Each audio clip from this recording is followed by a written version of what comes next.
excited. Well, Me too. Okay. Yeah, this is a good. Welcome. And again, thank you, Joanne, for the screen. Very special. Oh, the screen. Oh wow, that's Yeah. beautiful. A Nice. whole new I era. just noticed it. Oh my god. Joanne, that's so sweet. Yeah, very nice. And so we're here to talk about dreams and the Kabbalah on Dreams. I thought you had Kabbalah on Dreams. So I want to start off by asking, first of all, send me more questions, please. I got a question from you. And I want to start off by asking people, what are your questions on dreams? You know, what do you want to know about dreams? Or what makes you wonder about dreams? What do you know? I I try to keep it short. Go from ahead. the Kabbalah standpoint, where are they coming from? I mean, I know they're our subconscious, but you know, I've always been told that they have meaning, and I've interpreted them. You know, and it's not always like what it appears like. A car is different than a bus or a train, but Be naked in and public. yeah, you know, is it Okay, are- great. you know, What else? Is there any significance to if it's as we're going to sleep in the middle of the night or as we're waking up? Okay, that's great. That's a good question. Because psychiatry does have different. yeah, and why we remember some and why we don't others. I guess it has to do with dreams, And sleep. is it souls visiting us? Oh yeah, Apparently. Anything Yes. else? yes, that's Well, I mean, I guess what I'm trying to understand, because I actually studied dreaming with Freud and when I was in college, did a whole thing on it.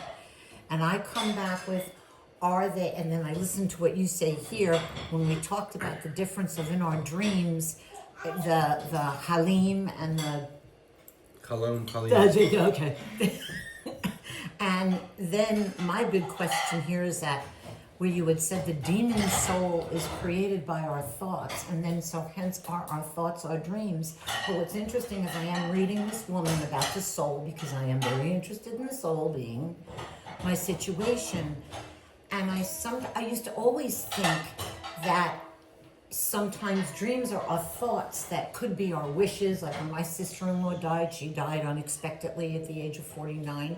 And she came to me in a dream saying she was okay. Now, was that my wishful thinking? You know, just like, you know, apparently through all my stuff, which I forgot, my son came to me in a dream early on to tell me he was okay as a baby. Come on in. And a medium told As me a baby? that as a baby. And what happened was, because yes, I am, this is where I'm going. You can all know the truth, you know. And so what happened was that during that one medium, the one who I think is true, said to me, Philip is telling me that he came to you in a dream as a baby. I then listened to another medium who I didn't really like, and she said to me, did your son come to you in a dream? And in that tape I said, yes, as a baby. So that really has convinced me. And what's interesting is this woman's stuff that she's talking about, because I'm on the dream section, is very, very similar to this. To this. how about reoccurring dreams? Reoccurring That dreams. you dream That's great. similarity That's or great. something. So if there's anything from these conversations, from these questions that I don't cover by the end, I hope to touch on all of them. If I don't touch on either of any of them, then please remind me when we're finished to circle back. and you all hit on my questions, so. So we're Welcome, And we'll have Stacy. more Where are you questions as from? it goes. Washington. I'm from Washington. Okay, welcome. Thank you. Do you go to Chabad for Washington? I started to. Okay, great. That's how we Welcome advertise. here. That's perfect. That's And I've great. been advertising. Okay, so I just want to get a yes and no. I think we got yeses from a bunch of people already. Do dreams have meaning? Yes. yes. Is there's no peer pressure Yes. involved? Do you think that they have meaning? Okay. So just to start off, when I was coming here, so I was asking different mentors about, you know, opening up a new Chabad and what it's like. So someone told me, you know, until you're 50, it's hard work. until you're 50, it's gonna be nagging people and being a Dad. real nudgy rabbi, trying to get people to come, and nothing is gonna be easy. And I was like, what happens when you're 50? And he said, well, when you're 50, you get used to it. Oh, I like that. So with dreams, I think it's a similar thing where we all have memories of nightmares or specific dreams that we had as kids. And I imagine many of you have memories of your kids having nightmares or having dreams and telling you about it. And then when we get older, we kind of get used to it. And we kind of we don't really give it much thought. And it's not something which haunts us as much as we were kids. Maybe because we dismiss it more. Maybe because it just becomes part of life. And we were like, oh, that was just a dream. Well, when we're a kid and we're curious and we're interested, and you have a scary dream, you don't just dismiss it. It becomes something which is very, very heavy and has a lot of weight. So the question here that we're here to discuss is, do dreams have meaning? And in the Bible, I think there are many stories that definitely sound like dreams do have meaning. Can anyone think of any stories from the Bible that would have meaning, that are about dreams that have meaning? Joseph? Joseph and? Well, didn't he interpret dreams? Well, Joseph was the master of dreams, but Yeah. give me some of his dreams. Technical dream code. Oh, the dreams that were It's called the dream code. well. Right. Yeah, Why was it called the dream code? Because he was the master of dreams. So what was some of the dreams that he It was encountered? wasn't it like about weighing between two crimes or something, or was it like the theft of something smaller and bigger? I can't So the remember. story that you're Something like- talking about is Joseph was in prison, and there were two ministers that he encountered in the prison. One being the baker of the king, the royal baker. One being the royal wine. What's it called? The bartender. The guy in charge of serving Sommelier. wine to the king. And they were both very down. And Joseph asked them, why are you down? And they said they had this heavy dream. And Joseph asked them, what's your dream? And each of them shared their dream. One, the baker, having a dream of having a bunch of baskets of bread, and then the birds eating from the bread. And then the winer had this dream. What was his dream? That he was squeezing fresh grapes for the king. I'm not remembering exactly what the dream was. And Joseph interpreted for them, telling the baker that very soon it's going to be Pharaoh's birthday, and he's going to remember about the baker, and he's going to make a verdict that he should be killed, he should be hung. And then to the winery, he said, on Pharaoh's birthday, he's going to remember you, and he's going to bring you back to his palace and reappoint you as the minister of wine. And that's exactly what happened. And when the minister of wine returned, he forgot about Joseph back in prison. And Of course. sometime later, Pharaoh had a dream. And Pharaoh's dream was he saw 7 cows get up from the ocean, another 7 cows get up.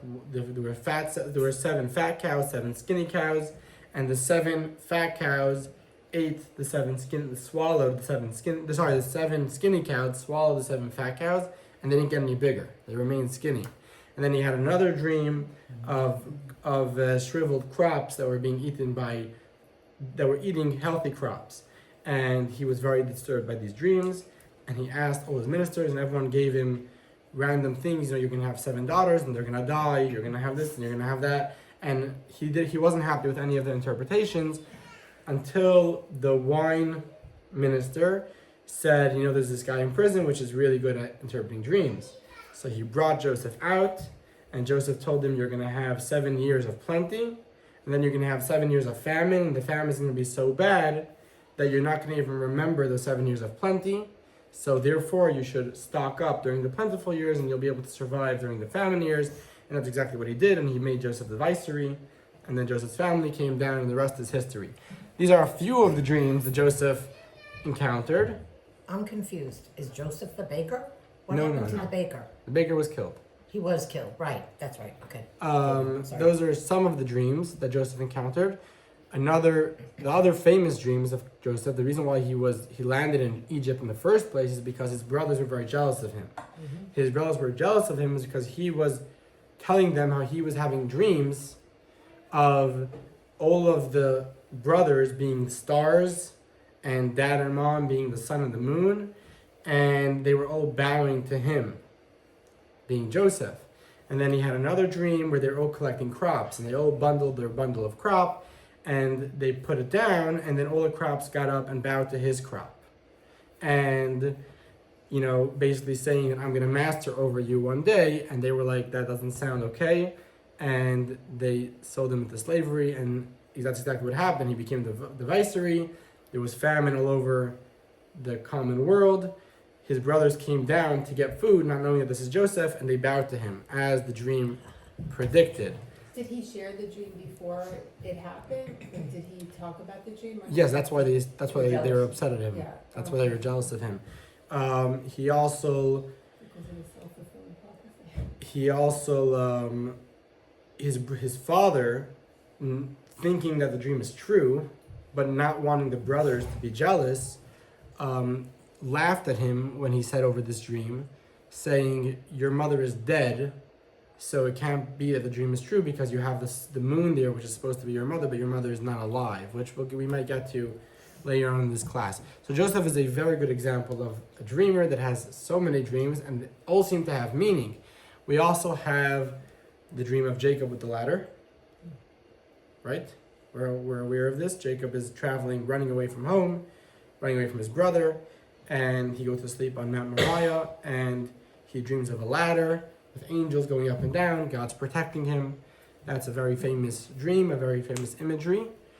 We have the dream of Avimelech. So Avimelech was the king of the Philistines, and Abraham and Sarah are traveling to Palestine because there's a famine where they're at, and sure enough, Sarah is a beautiful woman. So Abraham says, I'm her brother. She's my sister, because he doesn't want them to kill him.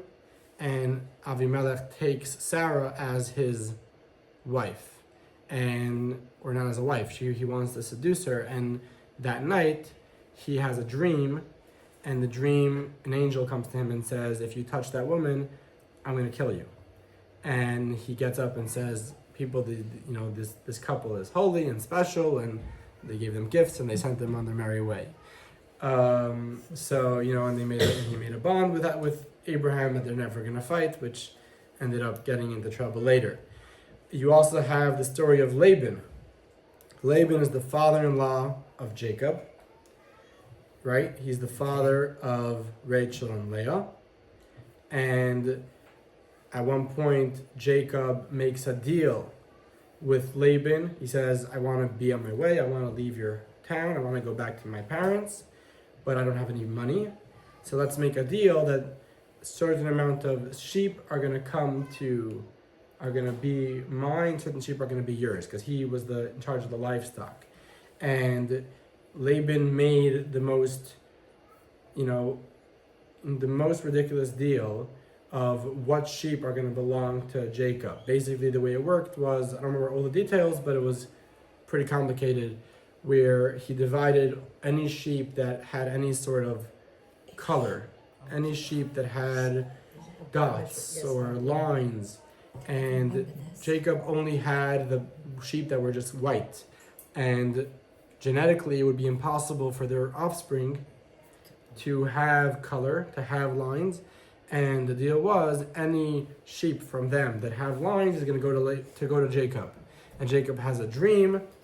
Well, he did certain things to help them get lines, but he also had a dream where angels came and brought the sheep from the other party and brought them over to the party that was clean and had them have relations, and then brought them back. And then sure enough, they gave birth to lion sheep, and then he became very wealthy off that deal.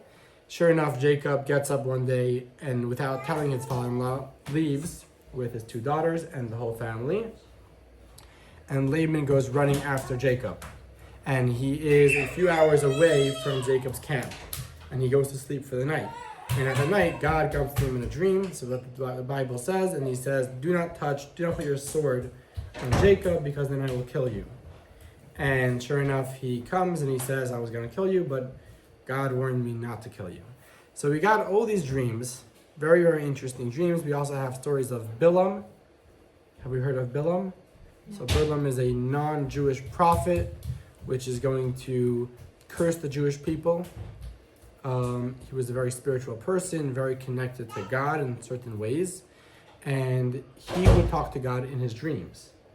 God, that's where his prophecies would happen. They would happen in his dreams. He would go to sleep and he would talk to God. When the ministers from Balak, who was scared of the Jewish people, and he sent ministers to Bilam saying, come and curse the Jewish people for me so they won't destroy my nation. He said, wait for the night, let me go to sleep, let me find out what God wants. Right? And sure enough, he went to sleep, and there was much conversation back and forth. God said no, he said yes, eventually he went. There's a whole story. In any case, so we got a lot of stories about dreams. That's in the Bible itself. We got many more in the Tanakh as a whole. There's also a halachic ruling that you're allowed to fast on Shabbos and the holidays if you have a bad dream. Generally speaking, you're not allowed to fast on Shabbos. So if someone decides, I want to fast today, sure, do it. Go for it, Do a fast. A fast is usually considered a spiritual cleansing. If someone says, I want to fast on the Shabbos, forbidden. Shabbos, there's a mitzvah to eat, there's a mitzvah to enjoy yourself. You're not allowed to fast. You're not allowed to afflict yourself. The same thing applies to the holidays. There's an exception. Right. If someone has a bad dream and they wake up in the morning and they feel like the fact that they have this bad dream is too painful, they want to cleanse themselves of this dream by making a fast. The ruling is you're not going to be able to enjoy Shabbos if you eat, so go ahead and fast. You're going to enjoy your Shabbos more by fasting than by eating, so you're allowed to go ahead and fast. The same is true with holidays, with the exception of Shavuot. The day of Shavuot, we're not allowed to fast at all, but on Passover or Sukkot, if someone had a bad dream the night before, they are allowed to fast. Generally, nowadays, we very much discourage fasting. But that's in terms of plain Jewish law. You are allowed to fast. The caveat is that you have to repent for fasting on Shabbos by fasting again on Sunday. Till sunset, just from the night before. From the daytime. So not from the night before, I don't think. So it would Or be you wake up from with a morning bad dream, so you fast until till sunset, correct. Okay, so from all of this, it definitely seems like dreams have meaning. Correct? Yeah, burst our bubble. Now let's see the flip side of it. And before I see the flip side of it, I want to just address what we spoke about last week. Last week we addressed dreams. And the more or less what we took out from last week, the meaning of dreams is that it's a low power mode of our brain. So if our brain is a healthy, strong brain, which thinks of things that make sense, when we go to sleep, our brain continues to think on a low power mode, and suddenly everything becomes one big mish and one big funny story, and sometimes things could not make sense. Sometimes our imagination during the night could get really wacky because we are not controlled. Our brain is not healthy, it's not as strong as it is during the day. It's a weak brain, right? Kind of the way you would try to think of an equation when you're sleeping. You could kind of come to the conclusion that 2 + 2 = 5 because it's a weak brain. With that said, if that's what dreams are all about, if dreams are simply a weak brain or a low-powered brain, then it would seem like dreams do not have meaning. It would seem like dreams are just random. It's just the thoughts that we had during the day, which is generally the conventional way of thinking about dreams. And in Torah, it's also sourced as well, that dreams are simply our thoughts returning to us, kind of what we spoke about, our thoughts coming back to us in a non-systematic way. So it's the same thoughts, just in a mish. Those thoughts could take on a form of its own maybe run a little wild. Such a perspective we'll also see in the next halacha. So this is the Rambam. I don't know if that actually looks like the Rambam. Maimonides, as he's known in English. And can we read that, or is that hard to read? Yeah, no, it's good. So Maimonides quotes a law in his book of Jewish law. This law, he didn't make it up. It's from the Talmud, it's straight out of the Talmud. I'm just bringing it from the Rambam because it's very clear and simple. Could someone read that for us, or I should read it? Is that hard to read? No, it's not hard to. You want to read that? Sure. Or you can read it from here. Oh, well, but you, Go for it. let's test. If someone is distressed over money, his father left him, and he doesn't know where it was hidden, and he is told in a dream, there is such and such an amount in such and such a place, and it belongs to so and so, or it is second teeth money. Tithe. And he goes and finds it in that exact place and amount as was told to him. This actually happened, and the sages said dreams neither raise up nor bring down. Okay, so this is an interesting question. The guy lost his father. He knew that his father had X amount of money. There was $1,000 that he doesn't know where it went. He has a dream. His father tells him the $1,000 that you're looking for, it's in this location. It's stacked up in this way, but it doesn't belong to me. It belongs to Getzel. And sure enough, he wakes up and he finds the money exactly where his father told him it is, where it's gonna be. Does he have to give it to Getzel? Yes. This is the question. Well, that's then a morality question, right? Right? It's a morality question. Does he have to assume that it belongs to Getzel? Or could he say, oh, it's just a dream? Do we dictate Jewish law based on a dream? Are we going to say the dream is going to tell us the truth of reality? Hold on, give me a second. A similar question. What if the dad told him, this money is there, but you should know that it's holy money. The way it used to work was, I think it was every third year or so, a certain amount of your crop was called Meiser Sheni, which was a certain type of tithe. And you had to separate it and bring it up to Jerusalem and eat it in Jerusalem. It was holy, so you were allowed to eat it yourself, but not in your city. You had to eat it in Jerusalem. So often, if you had apples or berries, and they wouldn't go bad, so you're not gonna run to Jerusalem right now. So what you do is you exchange it for money. So the money becomes holy, and now you could eat those apples. And then when you're ready to go to Jerusalem, you take the money with you, and you go to the restaurant and you spend it in the Jerusalem restaurant, and now you ate that holy, equivalent in Jerusalem. So your father tells you this money is sitting there, but it's holy money. It has to be used in Jerusalem. Do you have the obligation to now bring it up to Jerusalem and eat it, or you could just spend it as you wish? The rabbis, they said, dreams neither raise up nor bring down. Dreams make no difference. Dreams don't affect us. You found the money, it belongs to you, use it as you will. The dream is not going to dictate how it should be used. But you didn't know where the money was until you had that dream. Very interesting, right? Now let's see a flip side halacha. A flip side halacha also from Maimonides. Could you read this? Could you read it or not Yes. really? If someone was excommunicated in a dream, even if he knows who excommunicated him, he must gather 10 people who study halakha to release him from the excommunication.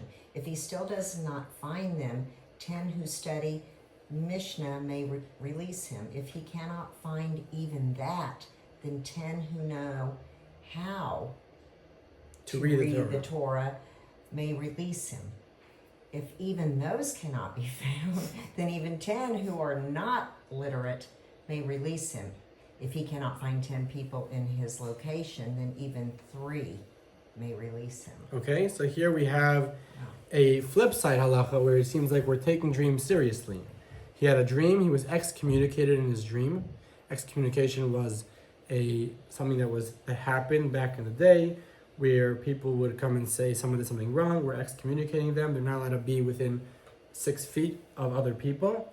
and you know they're like out of the camp, and to come back to the community, they had to have that excommunication released, and that was done by rabbis.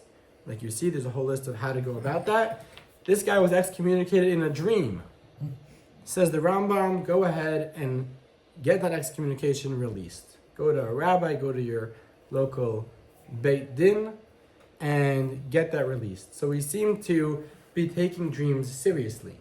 So which dreams do we take seriously? Which dreams don't we take seriously? The ones that really emotionally affect us, I think. The ones Okay. that you really feel have come, you know. So with the money, you're going to say it wasn't emotionally affecting. No, I guess with the money, I'm looking at logic. He told him where it was. So, when it, So you think it's wrong what the Rambam said? about not having Not to give it having to give into that. Well, if he was told in that dream and he found the money, see, I guess now I'm bringing in ego, because to me, he was told and you found it. You know, like, again, that to me is is logical. This dream, so it's sort of like, I don't know, I'm very big on dreams, and I believe that dreams have lots of meaning. But let's try to figure Going out from what were the rabbis thinking by separating these dreams. I have no idea. Basically, he's given options. You're confused. If you can't do one thing, then do this. And if they can't do that, then it's making it easier to get excommunicated. To get excommunicated. So the Rashbat, which is one authority, halakhic authority, he wants to say that it's simply about being stringent. We don't know about a dream, meaning when someone has a dream, it's uncertain if it's serious or not. We don't know if it's real or not. So therefore, you know, the heck, if you were excommunicated in a dream, get it released. I don't know if it was real or not, but get it released. Yeah. But I'm not going to make you give away your money because it's said in a dream. Because again, it's uncertain. Uncertainty cannot dictate that you should give away your money. The Jewish law works with money, with ownership of money, is wherever money is, that's where it's holding it until proven otherwise. You got to prove it that it doesn't belong there. So if you're claiming that the money that I have belongs to you, it's on you to prove it as long as it's in my home. So the fact that you had a dream or I had a dream, as long as that's not concrete proof, that's not enough to take the money out of To money. Okay. to my jurisdiction and move it to your jurisdiction, right? That's how the Rashbat wants to answer this question. There's a similar interesting conversation that came up, which I'm not going to go into detail now because of a lack of time.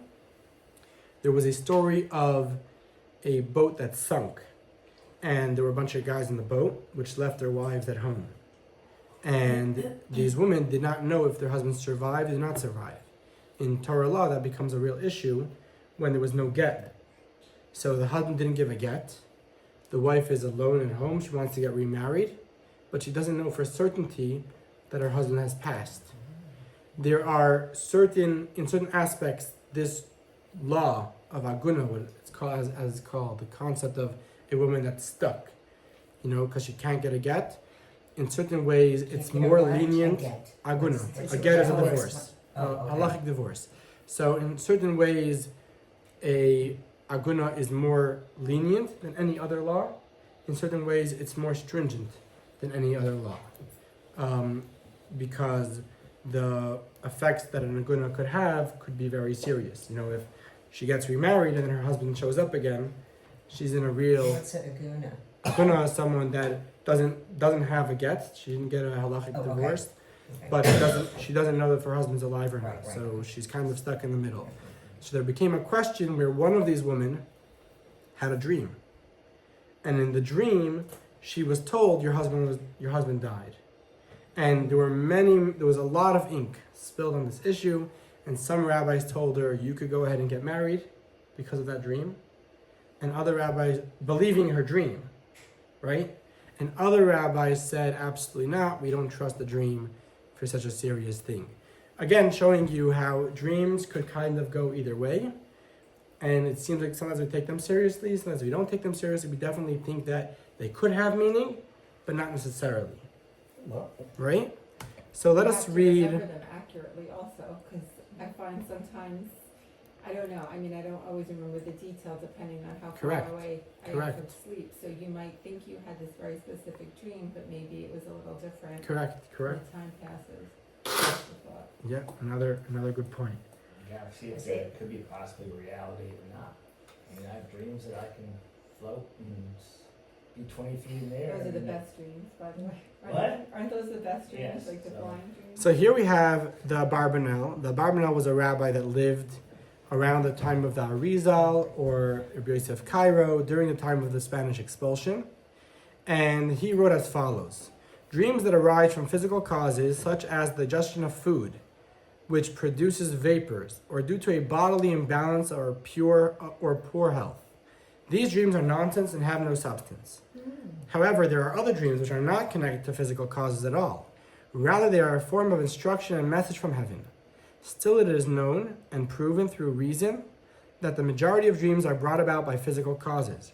Regarding these dreams, it was said, dreams neither raise up nor bring down. So the Abarbanel wants to tell us that the question is, what's the cause of this dream? Right? You have dreams that just come from your daily thoughts, kind of meaningless, like perhaps when we see ourselves floating in the air or running naked or whatever. It's kind of just like regular life. It's not so novel. Like, in what way could I say that was a message from God? Right? It makes a lot of sense to say that was what I thought about during the day. And then there are biological causes for dreams. You know, sometimes you feel like you're falling off a cliff and then you realize that you're rolling off your bed, right? Or you hear a train coming and then there's some sort of ticking sound in the room. So there could be a lot of biological causes, which the Abarbanel is arguing has no spiritual message. But then there are other dreams which do have a spiritual message. Says the Abarbanel, being that most dreams are meaningless, therefore, when it comes to halacha, we are going to assume that your dream is meaningless because we go after the majority. So if someone shows up and says, I had a dream, are we going to take it seriously or not? We go after the majority unless there's a reason to say otherwise. The majority of dreams are meaningless. Probably we have to assume, because we have no other way of deciding that it's not meaningless. Your dream is probably meaningless, which would also answer the question why, in this case, the money is not going to go to the other guy. Because the fact that he had a dream about money is because he was thinking about money the whole day. While, on the other hand, when someone has a dream of being excommunicated, he probably wasn't thinking about that during the day. Assuming that he wasn't thinking about that during the day, and in the middle of the night he has this vision that he goes up to heaven, and there's a bunch of angels, and they excommunicate him, say the rabbis, take that seriously. Because that dream doesn't seem connected to anything biological, it doesn't seem connected to anything from your thoughts during the day. That seems to be a spiritual message. Question. Sure. Oh, I'm sorry, go ahead. Go for it. Just, you had said if you have this bad dream, you can fast. What if someone says to you, I had such a bad dream about you? Like, is it the same? Like, So we'll get to that as well. The concept of dreaming I'd about be someone careful. else. The concept about what's the meaning of having a dream about someone else. That's an interesting thought. I think we're going to touch I had upon someone say that. that to me once, and it really freaked me out. I would felt definitely very, sit with me. I felt helpless. I wouldn't share that with someone if I had a dream. Yeah. Yeah, no, I wouldn't either. No. But I want to say on the dream that we were talking about earlier, where they identified where the money was. So you have this mix, like maybe you already knew that, but didn't remember it, and it kind of brought forward. Or maybe let's say that was a message, okay? But that doesn't necessarily mean that the next part, where he was said you have to give it away, was real, because that could have been his anxiety of, oh my gosh, what if I find it and it's not meant for me? Like, there could be something else. So I'm just saying, like, I wouldn't tie any of that. I mean, I would assume it's Bubba Mites at first. Okay. Pirates had dreams all the time when the treasures were. But Yeah, that they would dream of They it. did, and they would find them. Okay, so while doing some research on dreams, I came across a very interesting Talmud. There are actually 2 pages, and sorry for the, it's written wrong, right? There are 2 pages in the Talmud that talk about dreams. or I should say 4 pages in Talmud Talk About Dreams. The first page talks about, we'll see like different rules about dreams, and then it follows with a bunch of stories of rabbis having dreams and being interpreted this way or that way or the other way. And I just want to see some of the things that the rabbis told us about dreams, which might give us direction on how to deal with our dreams. And maybe they'll tell us about some of the previous issues that we spoke about before. So the Talmud starts off, Rabbi Yehuda said in the name of Rav, 3 matters require a plea for mercy to bring them about. The third one being a good dream. So he said, you had a good dream. It could be true, but not necessarily will come about. So you have to pray that dream should come about. Rabbi Chizda said, a dream not interpreted is like a letter not read. So this is something which is very powerful. A dream interpreted. Not interpreted is like a letter not read. So we'll see this more very soon. The concept that our dreams follow their interpretation. So if I don't allow myself to interpret the dream is meaningless. Kind of like we're told about a eye in hara, we're told about an evil eye. That if you don't take it seriously, it's not going to affect you. Only giving it meaning is the way is giving it power to come after you. The same thing applies to a dream, whether it's a good dream or a bad dream, or the way you interpret a dream.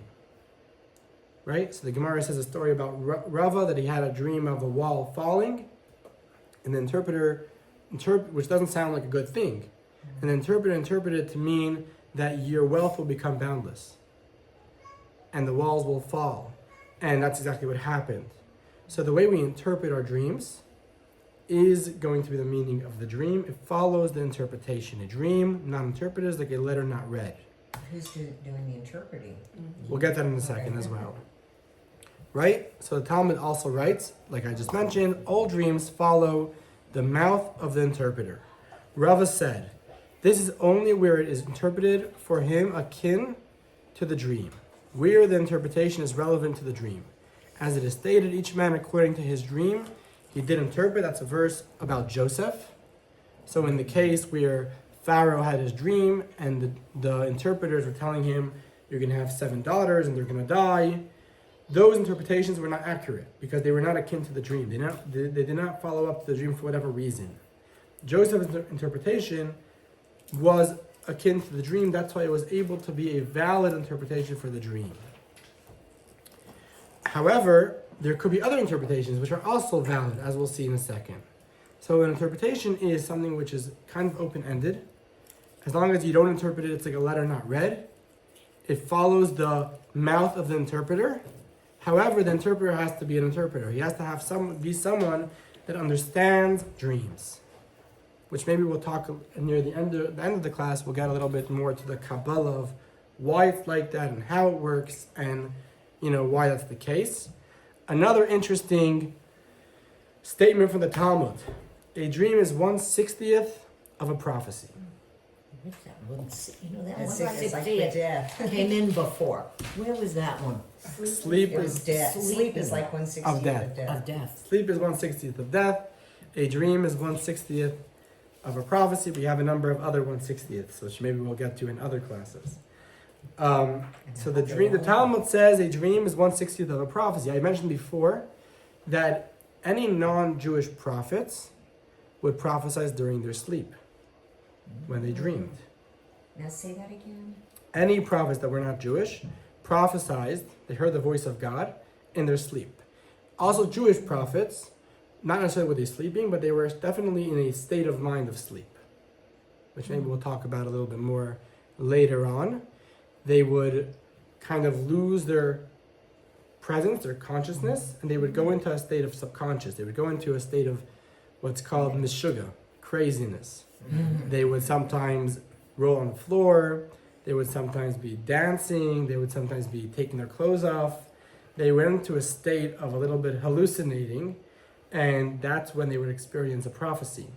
Only Moses is the only prophet in history to have prophesied in a normal state of mind. In a normal, healthy state of mind, not on drugs, not on any sort of hallucination. Again, we'll talk about that a little later and why that's the case. So we see a very clear connection between dreams and prophecy. And the Talmud says a dream is 1/60th of a prophecy. The flip side is the following statement. A truthful dream will always contain meaningless elements. So even a dream that has meaning will contain meaningless elements. That's like what I said a minute ago. Yeah. Correct, right? It's a mix. Yeah. So Yeah. where's the Talmud know this from? From Joseph. Joseph had a dream where all his family was bowing to him, including his mother. But his mother was dead, and that never happened. So although that didn't happen, that doesn't mean the dream wasn't true. The dream was true. At the same time, there was something about the dream that wasn't true. Like our media normally think. So maybe if someone has a dream that his dad tells him the money is in this place, but it belongs to someone else, maybe that part of the dream is not true. Maybe part of the dream is true, part of it is not true. Yeah. Right? There could always be nonsense, where there will always be nonsense mixed into a meaningful dream. The story goes about the guy that didn't have any money, and one day he has a dream, and he's told that there's a treasure under the bridge in Vienna, and he collects all the money that he could get, and he schnurs some money, and he gets a ticket to Vienna. And he gets into the boat, and he travels for X amount of weeks, and he gets to Vienna, and he digs, and he digs, and he digs under this bridge. And the guard that's going around sees this guy digging, and he says, are you a thief? Are you digging something? What are you doing here? And he says, oh, I had this dream that there's a treasure here under this bridge. And the guard starts laughing, and he says dreams are meaningless. And he says, that's the funniest thing, because last night I actually had a dream that there's a guy named Yankel that lives in this little town, and he has a treasure under his oven. And he's like, I'm Yankel. And he goes home, and he indeed finds the treasure under his oven. And this is a true story that's been said many, many times, always with the message being that sometimes we're looking other places, and really with the treasure is right under our own oven, and we have to travel to Vienna to find it. So dreams could be truthful, not always truthful. Even the truthful dreams will Oh, that always was the guy who have. went to Vienna, and Yes. the guard had a dream. Yeah. Correct. And he was going to meet a guy who had it in his oven Named at Yankel. home. Mhm. That's. I'm a little slow, sorry about that. So again, so just to recap where we're holding, so there are dreams that are meaningless. There are dreams that are meaningful, sometimes very meaningful, yet even those dreams have nonsense. That's why you need the interpreter. Right. That's why you need an interpreter. Which again, all of this I think will come together with the Kabbalah of it, which we'll get to later on in the class. I want to visit some practical life stories that happened more recently that might be interesting to us talking about dreams. So this is a man by the name of Shimon Crow, and he lives in Muncie. And he's been a life insurance and investment agent since 1979. And he was interviewed by an organization called GEM, Jewish Educational Media, which interviews people about their stories with the Rebbe. Right? So the Rebbe is a picture right up there. And, and he shared the following story, which I'm going to read for you. Give me 1 second. So he said the following. I grew up in 1950s Brooklyn, in a very American home. That is, we knew we were Jews, but we led an American lifestyle. For me, this translated into sports participation. Indeed, I became so good at baseball, America's favorite pastime, that while in college, I was scouted by the Boston Red Sox and the Pittsburgh Pirates. But that was not to be. As I was a student during the time of turbulence in America, the time of the Vietnam War, I was drafted and called to report for a physical to the induction center at Fort Hamilton in Brooklyn. Many people were trying to get out of the draft back then, but I was taught that you've got to face it. So I did. I fully expected as an athlete in top condition to pass the physical, but I was very nervous about being sent to Vietnam and all that it meant. So I prayed. Though it was more like I mumbled than prayed. God, I said, if you get me out of this, I will do whatever you want. Don't make us. And God got me out of it. At the end of all the tests, they found that I had a hearing problem, which was total news to me, and I received an exemption. I left the induction center crying with happiness. I realized that I had been saved, which moved me very deeply. Shortly thereafter, I had a strange dream. In that dream, I was in a field holding a shovel, and I was digging up a gigantic footprint.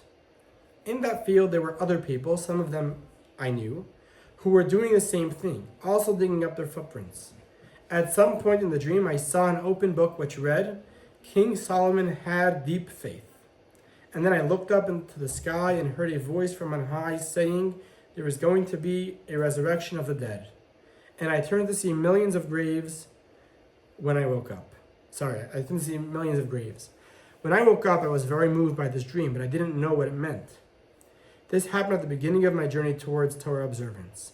I found like-minded friends, and at one point, 6 of us decided to put on tzitzit, the fringe four-cornered garment that observant Jewish men wear all the time.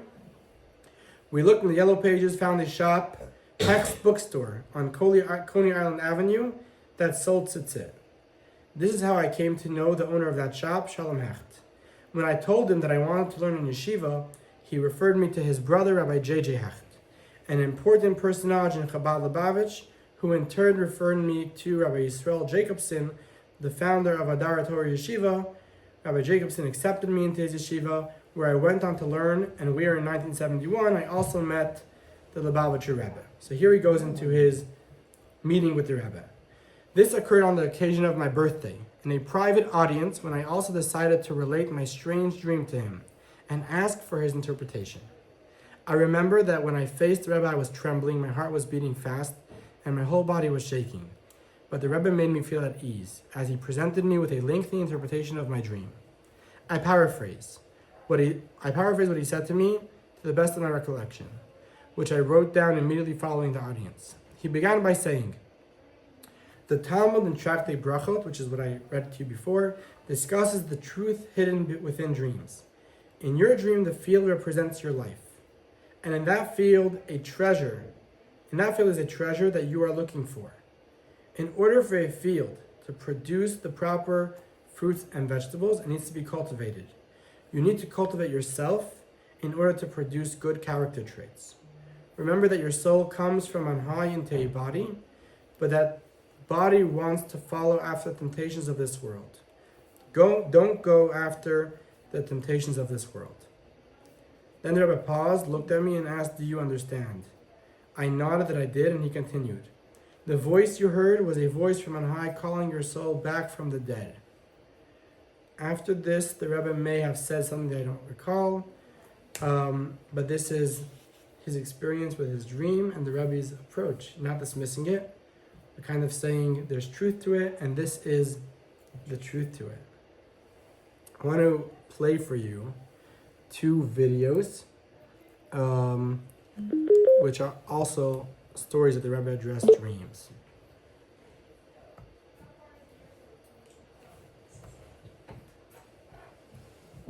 See you. I'm so sorry. No Thank worries. you so much for having me. Next time I'll put down. I'll be here. You could always see the rest of the recording online. I She could will. send you And that. I work right down the street, so it's Oh, great. Okay. Okay. Thank you. Have a You good too. day. Nice meeting Bye. you. Let's see if this is gonna work. Oh, your pocketbook. Oh, I wouldn't get very far without these. One second. verloren die ganze Mischpoche. Ein Brudermann ist gestorben, eine Woche nach der Befreiung. Holen sich mir fast 2-3 Mal pro Woche. Also ich wollte mich gewesen, also ich wollte gelebt zusammen, schon 45 Jahre. Und es geht nicht weg, ich weiß nicht. Ich bin im Käufer gewesen auf der christlichen Cemetery in Deutschland. In Deutschland? Ich habe mir rausgenommen und gemacht alle Weihe nach München, auf jüdischen Besäule, mit einem eisernen Kasten. Ich habe gerade noch 4 Brüder. Sie holen sich mir einmal selten, aber der Bruder, ich kann nicht verstehen, ich bin mit dem Allermode, ich habe mit ihm gelebt jetzt.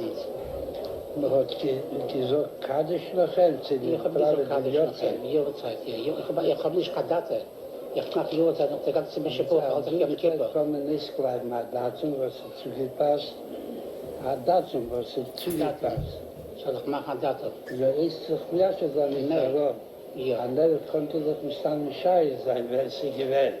ja. Wenn es ein Lehrer in der Zeit, was sie korrigieren will, und das ist so, wenn der Mali ist eine Schome, und der Schome soll beruhigen, wird er auch beruhigen lernen. Danke sehr. Das ist ein guter Besuch. Das ist ein von Pesach. Did you catch that? Yeah. Okay, I'll show you another Former video.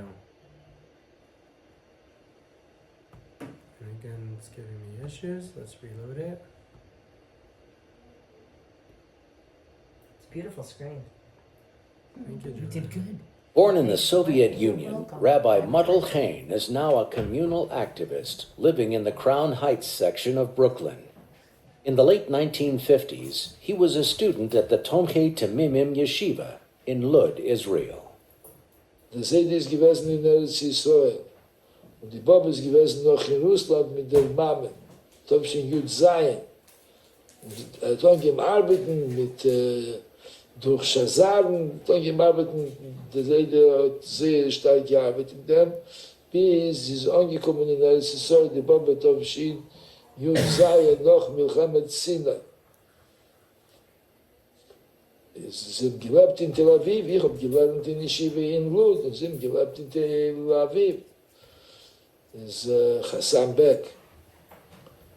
Das ist bei der Nacht, das ist beklagt sich von mir, dass bei der Nacht können sie nicht schlafen. Sie haben sich ihr Chalibes. Wie mir lebt hier noch heute. Und eine ganze Nacht, als sie lebt, sie behält sich, sie steht auf alles Gemattete. Also er sagt, darf man fragen dem Rem, kann geschrieben zum Rem. Topshin Yud Zayin. Er hat geantwortet, als man so beidig sein, die Mezuzes, und Eide, sie geht schlafen, soll man von ihren Leinen chassidische Meises. Man beidig gewinnt die Mezuzes, und der Seide verkleinen von ihren chassidische Meises, sie geht schlafen. Aber es hat nicht geholfen. Wir gehen ein Stück Zeit, dass sie weiter dieselbe Chalim ist. Ist volle Kahn, das der Chaim hat mir gesagt, als er sagt, der Rebbe schreibt, eine klare Sache, was man soll tun, und sie hat nicht geholfen, schreibt man noch einmal, und es ist, also sie sagen, sie schreiben noch einmal, ich habe geschrieben, noch einmal, als sie dieselbe sagt. Das ist schon gewesen, Sommer, Topshin Yud Zayin. Ich bin weggefahren, Farchayel bin ich schon weggefahren in Paris. Der Brief ist angekommen, noch mein weggefahren. Dort ist gestanden, als sie können sein, sie ist sicher verbunden mit den Mezuzes. So noch einmal checken, kann sein oder die Mezuzes oder der Ort, auf wo man weggelegt. Nicht. Da ist ein Brief von Rebbe, mit Avados, ist der Volkan sich alles von den Kirchen. Klar wird gecheckt, noch einmal, mit gefunden, dass es gewesen, verschiedene Reingängen, mit verschiedenen Eltern, hat man gefunden, ein Tier, was mir das genutzt hat, ich habe es nicht gewöhnt, offiziell zu Deutschstub. Ich weiß nicht, ich sage, der Tier ist nicht gewöhnt, beklagt, Kim Mezuzes. Er ruf gelegt am Mezuzah, und von jemandem ist geworden, als Hakim Besholim, ruhig. What is a mezuzah? Was er gerät, mich zur Mezuzah, dann geht. Okay. What I find interesting about these stories, I think all three of them, to a certain extent, some more than others, is that the Rebbe is taking the dream seriously, but using it as a stepping stool to growing in Yiddishkeit. He's not going on and getting obsessive about the dream, saying do this and do that and the meaning of the dream. He's saying your dream is telling you to grow. Your dream is putting you in a better place. Your dream is saying move on, move forward. Use it for a stepping stool. Don't get caught up. You're welcome to argue with me, but that's definitely my take on these stories. I want to revisit another thing from the Talmud, which Rabbi Yochanan tells us, how do we know that dreams have importance? Rabbi Yochanan said, 3 dreams are fulfilled. A dream of the morning, a dream that one's fellow dreamed about him, and a dream that is interpreted within a dream. Okay? Here are 3 maybe key points you mentioned about this. When do we dream? A dream of the morning, a dream that a fellow dreamed about him, and a dream that is interpreted within a dream. Those are 3 clues that the dream has meaning. And some say that a dream that is repeated several times is also fulfilled. So that goes back to what you said, Tommy. A dream that is repeated several times also fulfilled. There's many stories about people that had a dream once and then they dismissed it, and then it happened again and the 3rd time, and then they took it seriously. As it is stated that for the dream that was doubled onto Pharaoh twice. So we know in the case of Pharaoh, he had that dream twice. He had the dream with the cows, he had the same message with the wheat, giving him the message that this dream is to be taken seriously. Don't dismiss it. Okay, interesting, right? So we have some signs of meaningful dreams. Clarity and memorability is also considered something that is a clue that it means something. Emotional impact. If we feel like it's serious, then maybe it's serious. And then the timing, like you mentioned, early morning, also makes a difference. Okay, so this is a heck of a lot of information that I hope you're not completely overwhelmed with, but it's just some information that I gathered about dreams. There's obviously much, much more. But with this base, I think we could explore the Kabbalah of Dreams. Why would dreams have meaning? What would be their meaning? Why do they act the way they do? Let's talk about dreaming and getting sleep. If they are a prophecy, why do they come in such a interesting form? Why do they talk in riddles? And maybe this will bring some of the previous conversation together. Yes. What about people who say that they don't dream? So that we know that is wrong, right? But Does that mean that they're conscious and they're on the doctor side of it, or the studies, the non-religious, the non-Kabbalah, that says that their conscious and their subconscious are not coming together? I don't know. I don't know either. Beyond my pay grade. Okay, so let's talk a little bit about the Kabbalah of Dreams. The Alter Rebbe says, the first Chabad Rebbe writes in a discourse, that the secret of dreams is beyond human comprehension. It's beyond human comprehension. We cannot understand their works, but we can understand the symptoms. And what's interesting about a dream, says the Alter Rebbe, he points out 2 things. He says they have the power to know the future. They seem to be beyond time. Factually, there are dreams that people dream and then they happen. So they seem to be beyond time sometimes, at times. And they seem to be able to carry opposites. Now this is very interesting because previously we spoke about this concept being not a good thing. The fact that it could carry opposites. The fact that someone could dream of something flying, which today is not a novelty, but back in the day was a novelty. Or the fact that someone could dream, the Talmud says, dream of an elephant going through a needle hole. Right? To be able to to handle opposites in a dream, as far as we were concerned, is because our brain is not functioning as it should. Our brain is not a strong brain. We're not thinking with a hierarchy of reason, of meaning. But the Alter Rebbe actually points that to be one of the clues of the power of dreams and where they come from. So let's talk about this for a moment. Okay, we got some background music. What do we see on the board? Circles. And what else do we see? Lines. So what's the difference of a line and a circle? The Kabbalah talks about lines and circles. Igulam and Yosher, or Sovev and Memali. These are Kabbalah terms. The difference between lines and circles. A line is something with sequence. A line has a beginning and an end, or a top and a bottom. A line, perhaps you could say, is made up of many dots, many parts. A sequence of points make up a line. How many points? 2, actually, no? The end and the beginning. How many dots could you fit into a line? It depends on the Infinity, right? But that's going to be beyond the scope of this conversation. A circle represents no end and no beginning, no top or bottom. Self-contained. The Alter Rebbe says the reason why we, being on the bottom of the planet, don't fall off the earth, says the Alter Rebbe according to Kabbalah, because the earth is a circle element. There's no top, there's no bottom.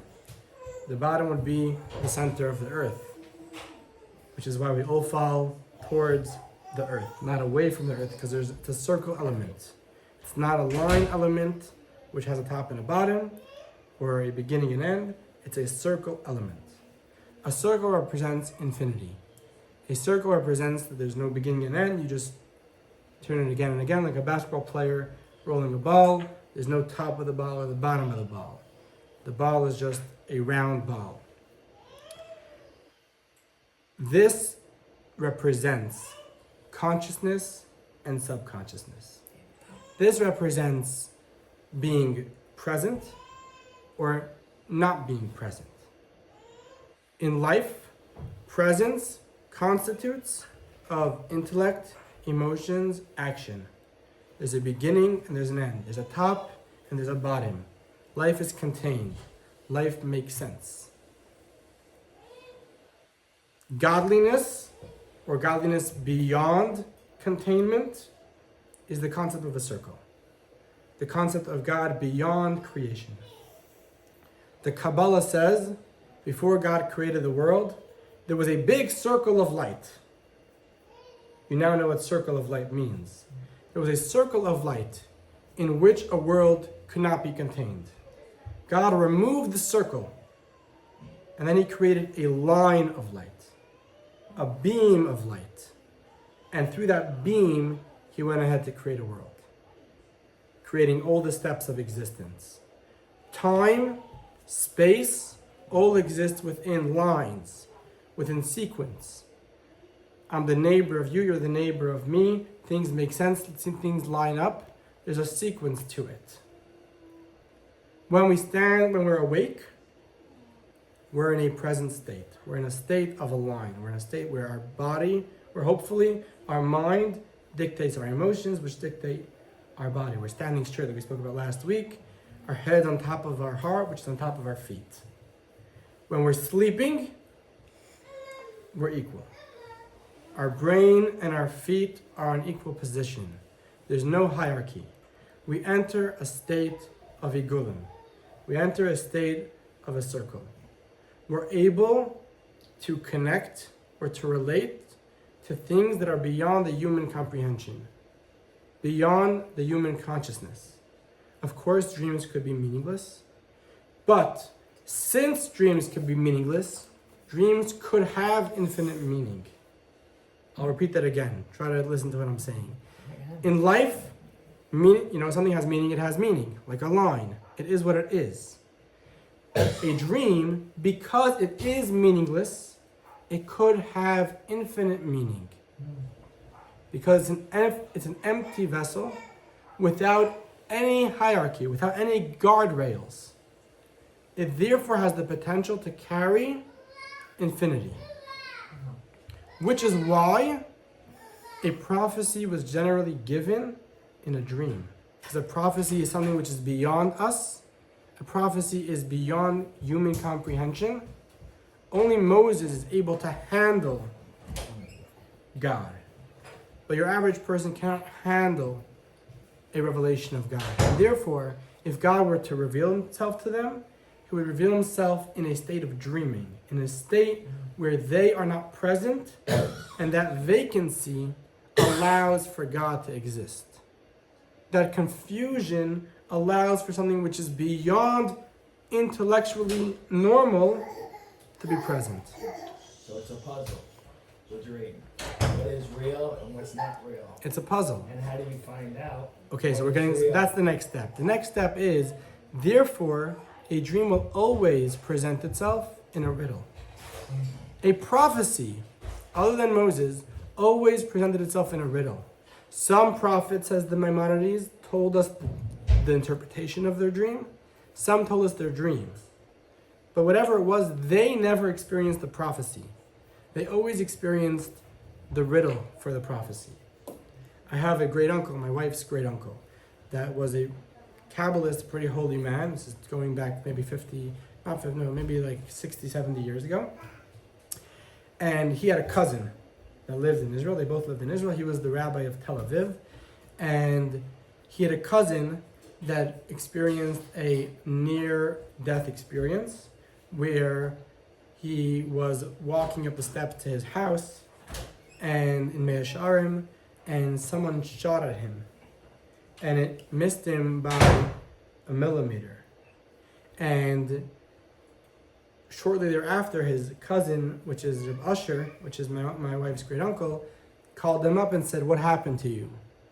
And he told him what happened to him. And he said, "I knew something happened to you because last night I had a dream. And in the dream I saw your father, and your father was painting the house. And I asked him, what are you doing? And he said, I'm painting the house, which in Yiddish you say, ich schmier de stub, ich schmier de stub. I'm schmier, like you schmier a bagel. I'm painting the house. And the word schmier in Hebrew could also come from the word shomer, which means to guard. And Reb Asher, being a Kabbalist, understood the meaning of that dream. He said, he's schmearing your stub, he was guarding you. I knew something happened to you and he was there to guard you, to protect you. For some reason, dreams come in riddles. Dreams don't say their message, they come in riddles because they're circular, they're not a line. They're going to be a wave of a lot of information which doesn't make sense, but there could be a message there, which is beyond our comprehension, which is why we could only receive them in a riddle. We could only receive them in a fiction story.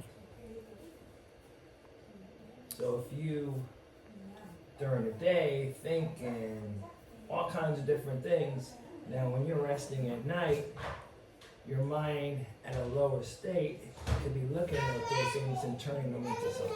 Correct. So that goes back to what we said earlier, that there are dreams that don't have any meaning. Yeah. Right? And many dreams just come because we thought about them. But then dreams with meaning will come in the form of a dream, which is meaningless.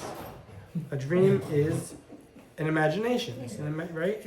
It's something which is wacky. I have a question. Like Alice in Wonderland. If you can answer. Go for it. When you talk about that your brain isn't operating as well when you're sleeping, to me that also means you're in somewhat of a meditative state. Because when you're meditating, that's what's supposed to happen. You're supposed to not have any thoughts. You're not supposed to.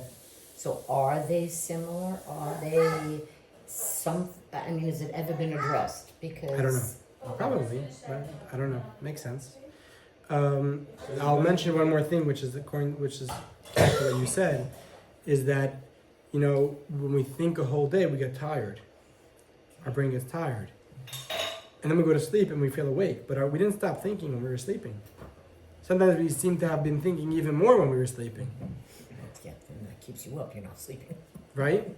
But the tiredness of our brain is when we're thinking in a rhythm.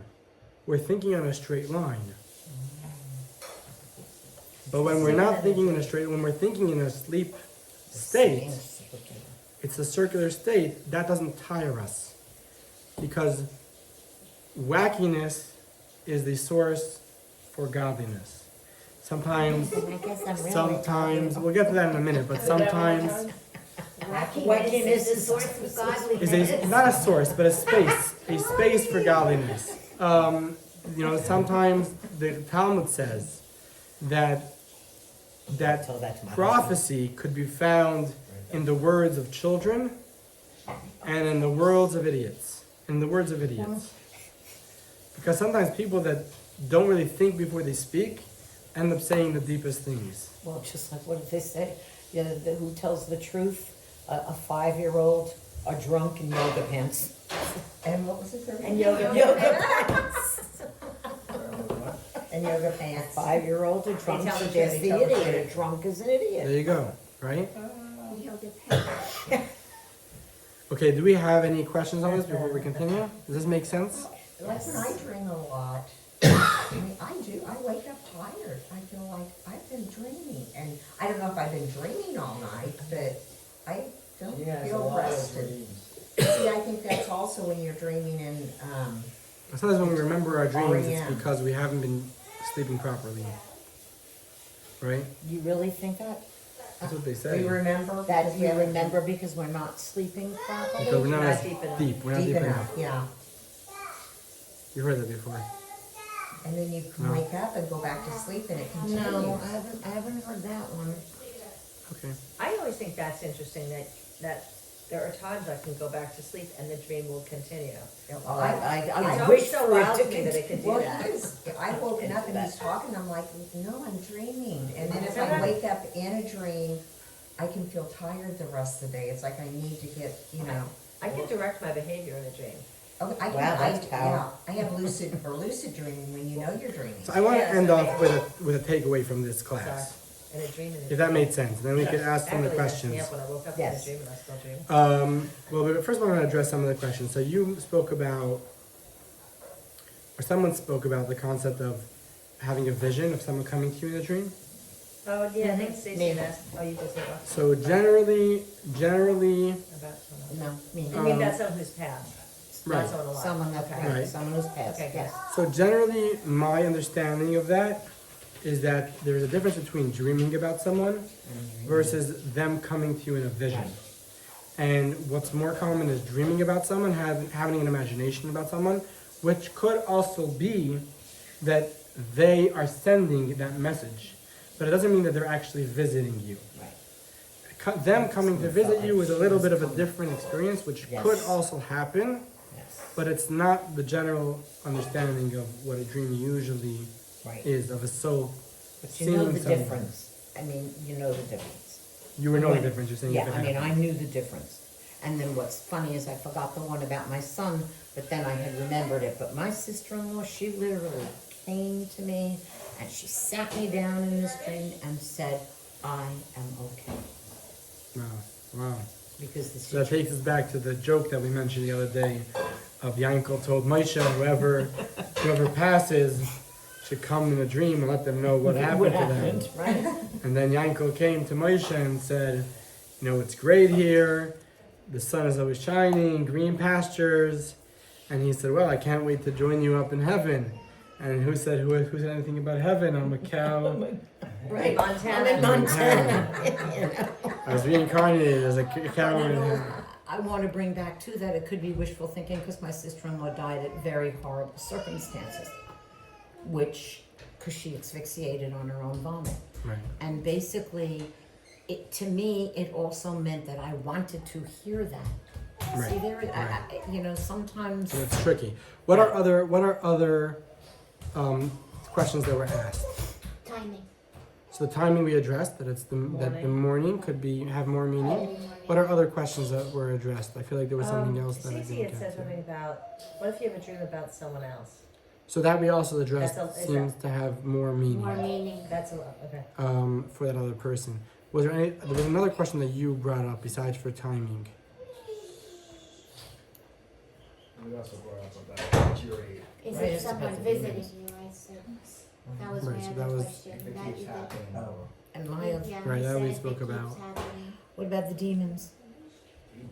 So You had said in the last class. So the last class we spoke about that, and it goes in the same, right, hand in hand, which is again, a dream is a message which is beyond comprehension, and sometimes the source of that could be a good place, sometimes it could be a bad or negative place.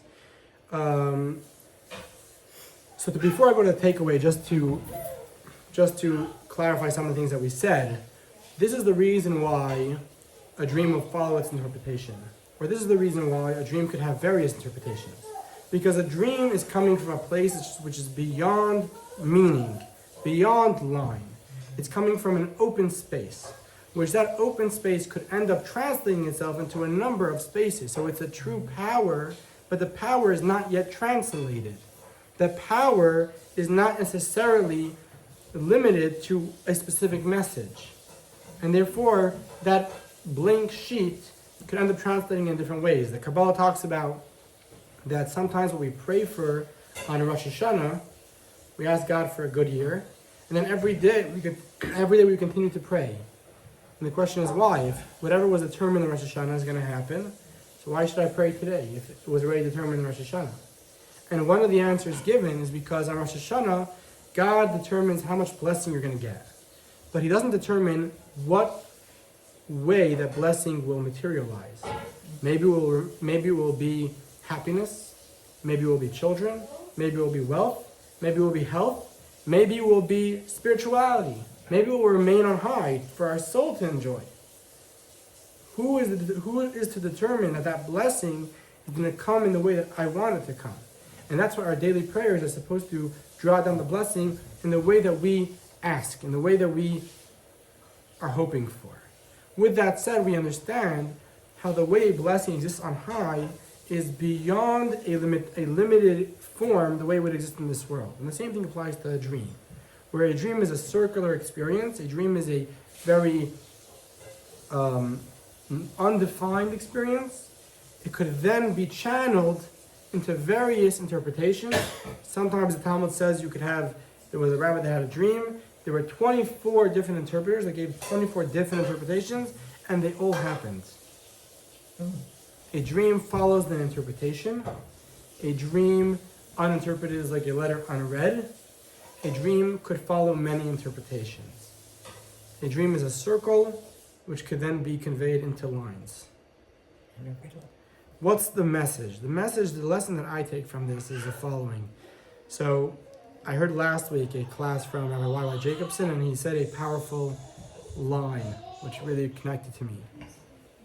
And he said the following. He said, Adam and Eve are in the Garden of Eden. And they're connected to God. And they're enjoying life. And God says, don't eat from that tree. The tree of knowledge. So the snake comes around and says, listen guys, the reason why God doesn't want you to eat from that tree is because when you eat from that tree, you're going to become God. It's the tree of knowledge. When you eat from that tree, you're going to gain the knowledge. You're going to gain awareness. You're going to gain presence of mind. You're going to gain das, knowledge, awareness, personality, presence. And sure enough, they go ahead and they eat from it. And then what happens? They become aware. They become aware of their nakedness, it says. And they grab different leaves to cover themselves because they were naked.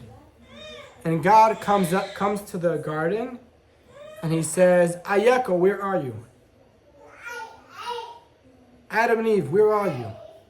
They can't find them Can't find them. because they're covered with leaves. And the message being that it's not about God can't find them. Of course He could find them. But the Kabbalistic message of where are you is sometimes in life we don't find ourselves. In life we are lost. We're not finding ourselves. And the question is, isn't it ironic that when they gain knowledge and they gain presence and they gain awareness, that's when the question is posed, who am I? Where are you? I'm confused. And I think the answer to this question is we find ourselves in bliss. We find happiness in bliss. We find happiness in a space where we let godliness in, which is letting go of our own ego, allowing ourselves not to have to be in control. When I have to be in control, when I have to have the knowledge, when I have to have the awareness of myself, that's when I get confused. Am I happy? Am I sad? Am I this? Am I that? I can't find myself. When we let go, right? Like the saying, let go and let God. Yeah. When we let go and we let God in, that's when we're in God's bed. That's when we're comfortable. That's when we are at ease. That's when we find ourselves. And the reason why I take this to dreams is because I think this is the message from dreams. Saying sometimes we're so systematic and everything has to have, everything has to be in its place and everything has to add up and make sense and it has to be mathematical. And sometimes when you just let go, let God run the show. You don't have to be controlling it all. If it doesn't make sense, it's okay because maybe it's coming from a higher place. Maybe it's something that I don't have to understand. And if I let go and I let God, I'm letting God into a space where he could fit. Because he doesn't fit into lines, he fits into circles. And that's what brings true happiness, and that's what brings serenity. That's right. He's told me, he says, you were laughing in your sleep out loud. He says, oh, he says, I haven't heard you laugh like that in a long time. You should have remembered the dream. She's laughing now.